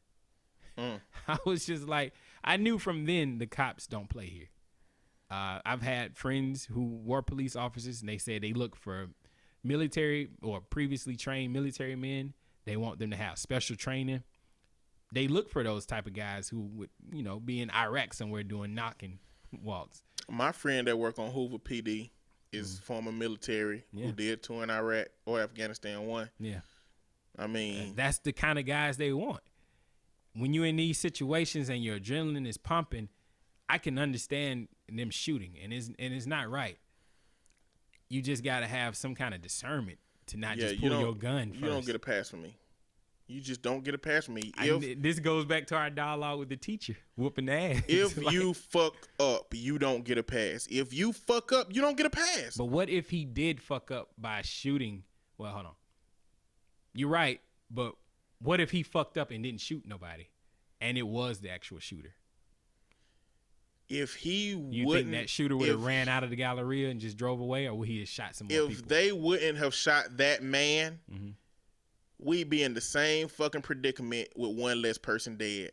Because the person they shot wasn't the shooter. That motherfucker would still be at large, and a 12-year-old will still have a bullet in her back, and the 18-year-old will still be in UAB getting treated. Yeah. If he would have chosen to discern more and just not shoot anybody to get it controlled, because at the point that the officers was running in, it was clearly no more gunshots going on. Yeah. At that point, you should deduce that, okay, the shooting is over.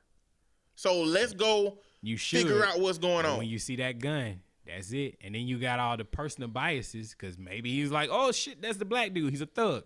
We get calls all the time about Birmingham. You know what I'm saying? Seen the black dude with a gun, shot him, killed him. And that's fine. I understand. But if you drop a case of pickles at Walmart by accident, they can fire your ass. Right. Except dropping a case of pickles at Walmart when you fuck up don't have as much weight on it as when you fuck up at your job by choosing the wrong person to shoot or choosing somebody to shoot when you didn't have to anyway. In the first place. The cops should at least be charged for reckless endangerment. For all those people who might have been around, he firing his firearm in that place. He should be held accountable. To me, you don't get a pass. I'm sorry. You just don't. Because you're fucked up. You don't get a pass because you had the good intent and because you thought what was going on was going on. Mm-hmm. You don't get a pass for the road to hell is paved with good intentions. Yeah. He had all the good intentions and he thought he was a hero and they thought he was a hero and he wasn't.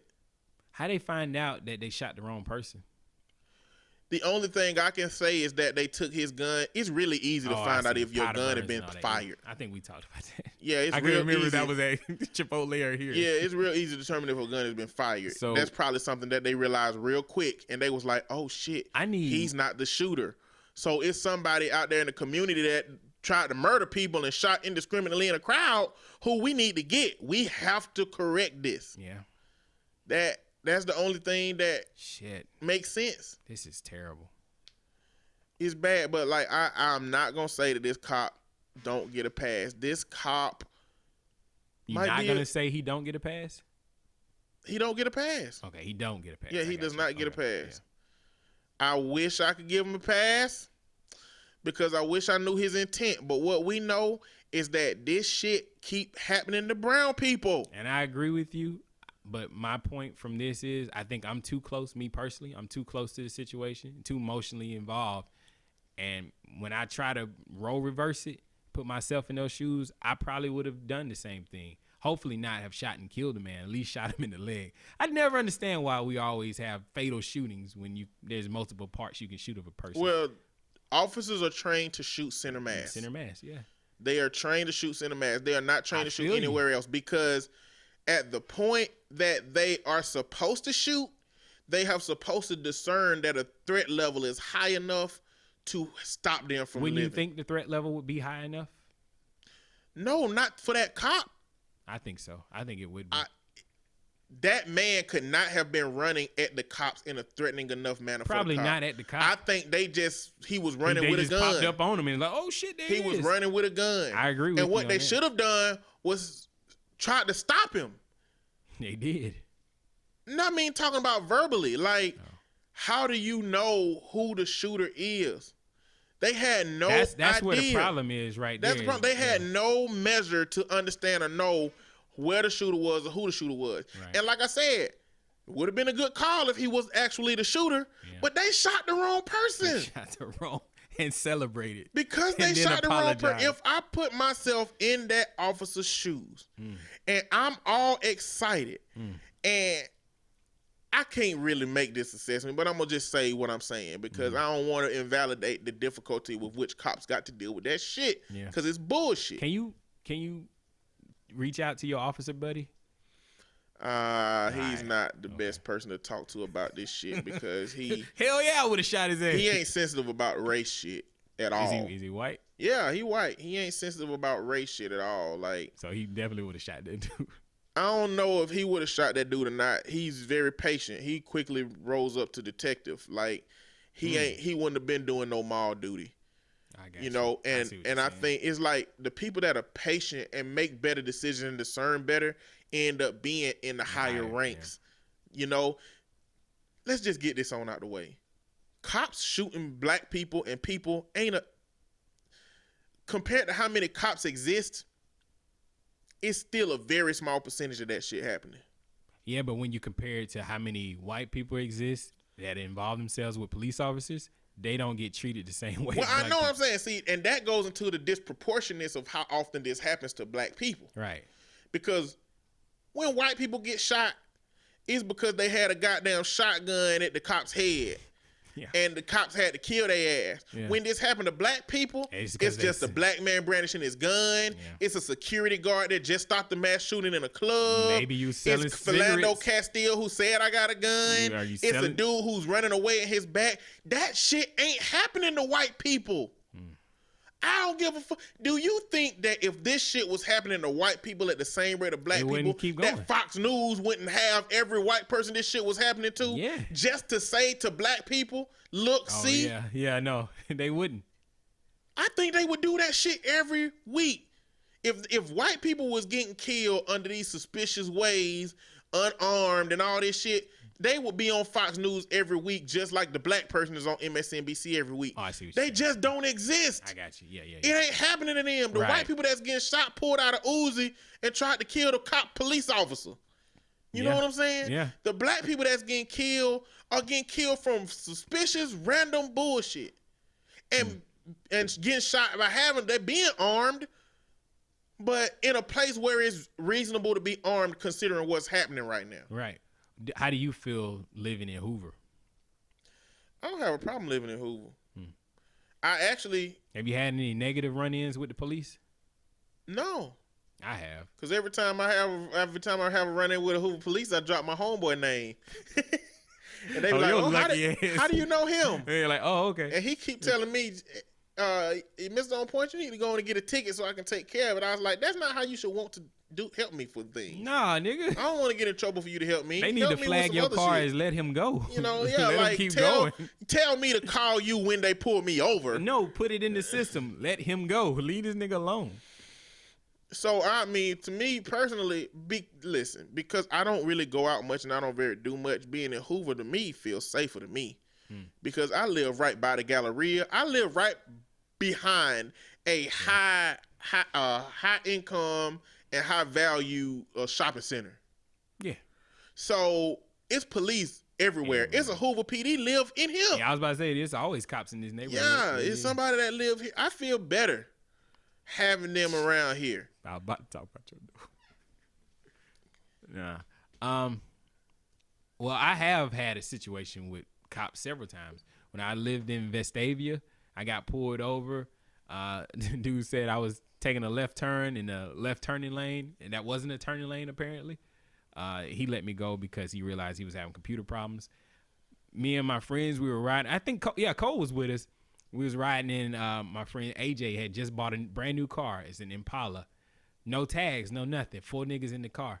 We got pulled over by Hoover. They came to the door with their hands on their hips, on the guns, asked to see my ID because I was in the passenger, asked to see his ID because he was in the driver's seat. So they might be just doing their jobs, but to me, those are interactions that I could have died from. I don't fuck around in this city. Look, my cousin, when we was living at down behind Ellis Piano, this is in I know you're talking about Vestavia. Central 31. Yeah. I don't know if it was Vestavia or Hoover. It's those brick red apartments. Rolling Wood. Yeah. Well, Rolling Wood.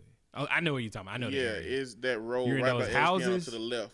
You in those houses back there? Townhomes. Okay. Yeah, I know what The you're talking townhome apartments. Mm.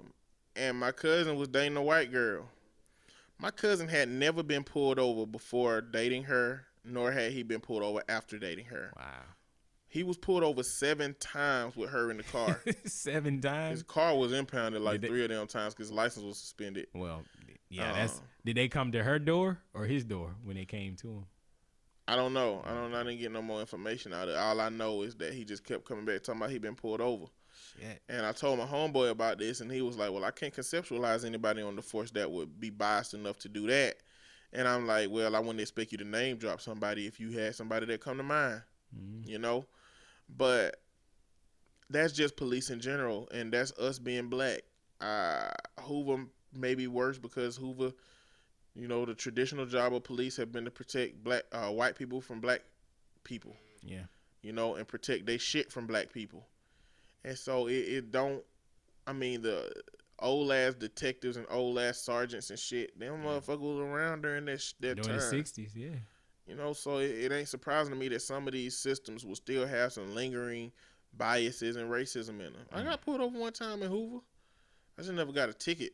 Well, I ain't never got a ticket. Well, I've got tickets for like expired stuff, but I don't know. I just keep my hands on the steering wheel, try to make sure that I'm as, clear as possible when I'm talking. No music, no fast motions.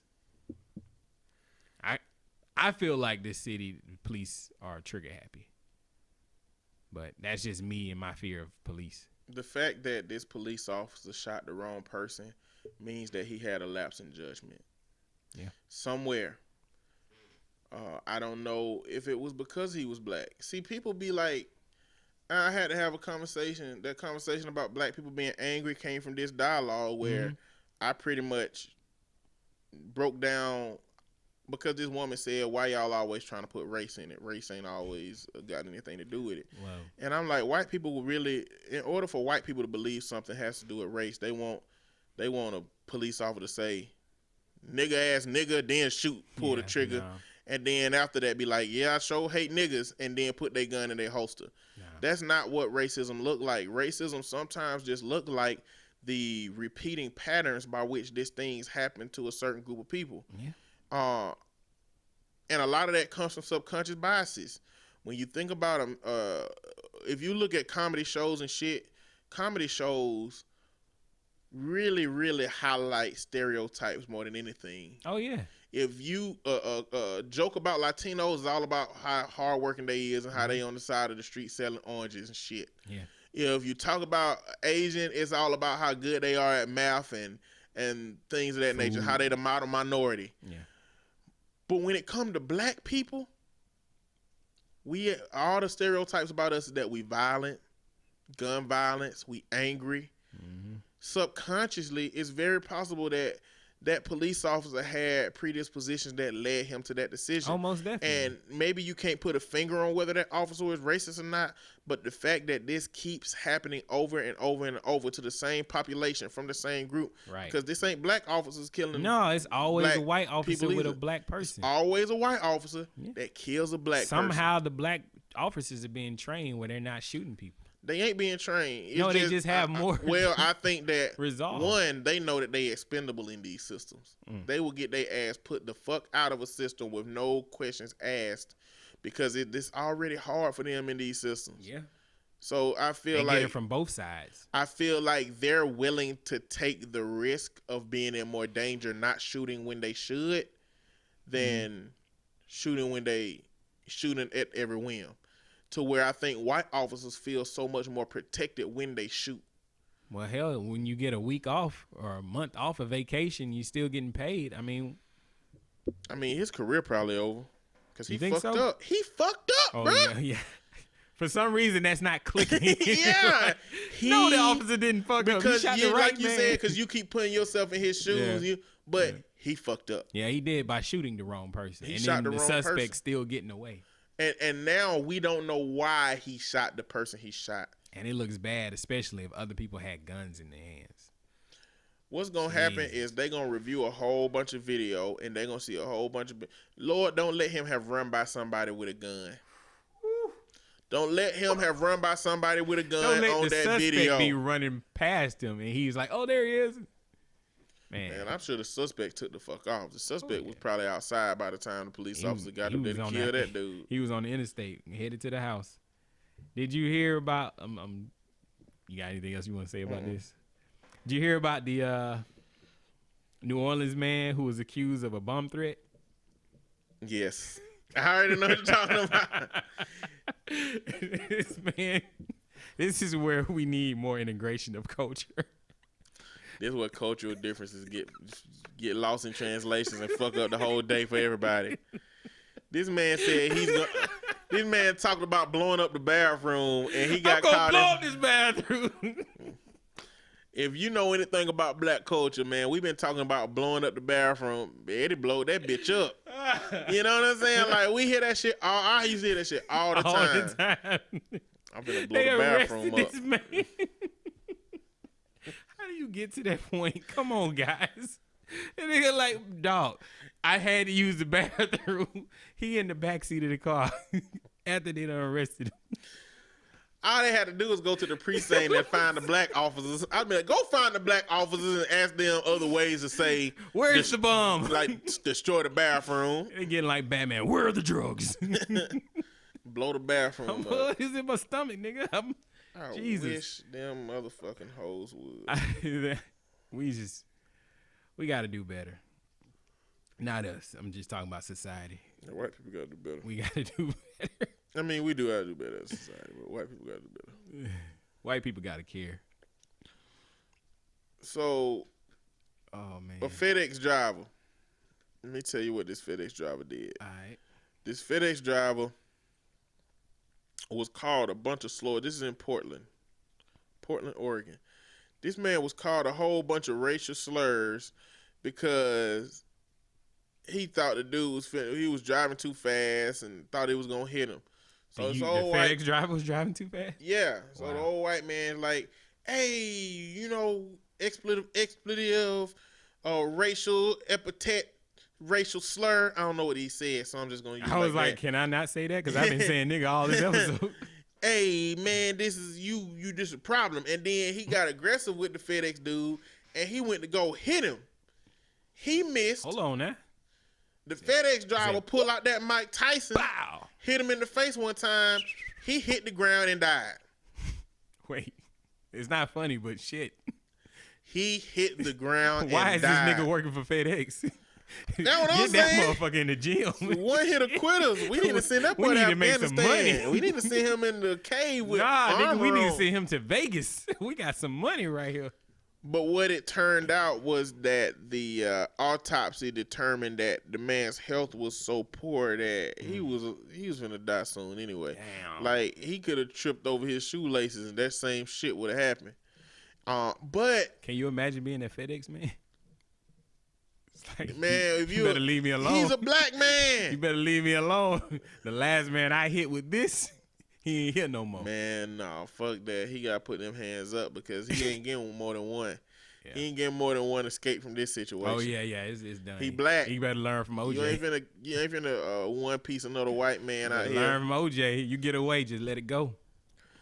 But the district attorney in the state said that he was in his right to challenge the dude because he was calling him the N-word and other abusive phrases. I like so that. no charges will be brought up against him. That's fair.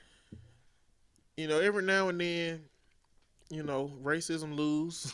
Yeah. Racism loses. Yeah. And I think this is one of those situations where that's the case. Damn. I'm like, boss, man, I ain't going to be able to finish my route. Why? Man, this old white dude tripping, man. He came out trying to fight me, and so I hit the nigga. He down on the ground. He ain't moving. But, can you send the ambulance? Shit. Damn. You know, do you remember the, oh man, what did they call that syndrome where you got too much money? The boy that killed all them people? Too much money? Yeah. Oh, you talking the influenza. The influenza team. Yeah, affluenza. Yeah.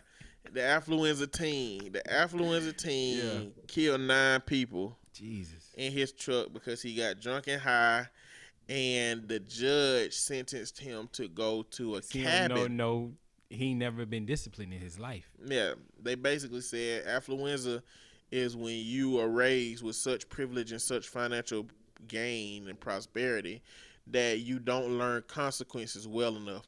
And the judge bought that shit and just sent him to like a little facility. Now, that same judge had sent a teenager away to juvenile detention until he was 18, and I think this is when he was 14. What? Because he punched somebody and they fell and hit their head on the sidewalk and died. I don't see how that judge made that call. Bias. Somebody some money was promised them involved. some kind of money. Some money had to be involved in that one. Yeah. She probably went to go pick up a suitcase full of money from somebody. And they said, I guess he don't know nothing about no consequences. Wow. This is America we live in, man. This is the America that we live in. Yeah, it is. Is there any other place you would prefer to live? No. Yeah. I don't want to live anywhere else. That's the sad part. I want to live here because my ancestors died and shed blood on this fucking ground to build this motherfucker. Well, it sounds like you about to close out, but speaking of ancestors, did you hear about John Allen Shawn, the missionary worker who traveled? Oh, damn, yeah. He traveled to a remote island where it was these guys. They isolated from the whole world. The last time people tried to come to their tribe, it was like the British trying to take over. Yeah. So they fought them back, and they've been living in isolation ever since. So this missionary guy goes and pays these fishermen to take him out to this island because he's trying to spread the gospel. He wanted to talk to these tribes and bring them to the Lord and Savior Jesus Christ. So they start shooting arrows at his ass. So he gets on his paddle boat and leaves. Well, he never leaves the paddle boat. He's actually yelling at them saying, "My name is John. I love you. And so does Jesus Christ." They shooting arrows at him. He leaves and gets back on the fisherman boat. A few days later, he says, "Fuck it. I'm going to do it again." He goes to the island, gets off the boat, starts doing the same shit, talking to these people. They shooting arrows, and they said the fisherman saw his body fall, hit the ground. They wrapped a rope around his neck and started dragging his body away. So now the authorities are saying it's going to be a little difficult getting his body back. To me, I don't feel like they should even involve themselves in trying to get his bodies. They shouldn't try. They should just leave the nigga alone. He should have left them alone, and unfortunately, you died. They was trying to put charges on the fishermen for taking them over there, knowing that they're not supposed to. The fishermen's made good money. You want to kill yourself? It's illegal to go over there. You want to do it? Okay. True story. Damn. Well, he had a journal where he used to leave writings about this, and he said, "I hope this isn't my last entry." Turns out it was his last entry. Damn. Well, he did it to his damn self. He did it to himself. The moral of the story is leave people alone. If they don't want to be messed with, don't be mess with them. Don't be spreading your stuff over there with these folks, man. Jeez. And I don't really want to talk about Lauryn Hill. Lauryn Hill showed up 2 hours late to one of her shows. Why people again. keep coming to this That's what shit? It's something that I should send to Red. Be like, yo, your girl still ain't showing up on time. What's the issue with Lauryn Hill? Like, why she showing up late? She don't give a fuck. Exactly. So why should y'all? Shouldn't give a damn. This was in the UK, right? Lauryn Hill? Yeah, I think so. The last show that she canceled on, like they were mad. She showed up too late, then did 30 minutes. Yeah, that's what she did. She showed up 2 hours and did 30 minutes of her performance. Like, bruh. If y'all still buying her tickets, man, you ought to know by now she ain't gonna be there on time. That's how good the miseducation of Lauryn Hill was. No, it ain't. I got that shit on CD. I'll just play it there. I ain't buying no tickets. That's what I'm saying. I'm saying for some people but that's how good the album was to me. The album was that it's a good. great album, but if your ass ain't going, if you've been known not to show up, I'm not buying no tickets. People waiting for that day when she show up on time. When? I Only don't time know. she gonna show up on time is her death. I guess so. Damn. 20th anniversary and she's still late. Oh yeah, it's been 20 years since Doggy Style was released. Yeah. Thought that was kind of major. So, what you got anything else on your mind before I'm pretty much tapped out. I want the people, if you've enjoyed me on here with all my bullshit, check us out. It's the Government Name Podcast. We do a lot of the social commentary that the Conversation Corn artists do, but we some assholes, so we try to find the funny in all this terrible shit. I appreciate you for joining, man. Yeah, Hopping on. Ain't no problem. I'm glad I was able to hold a light to the candle. I guess I don't know what that means. We'll see Red back next week. I hope. Yeah, she'll be here. We got to do. So Michael, we're gonna do your letter coming up.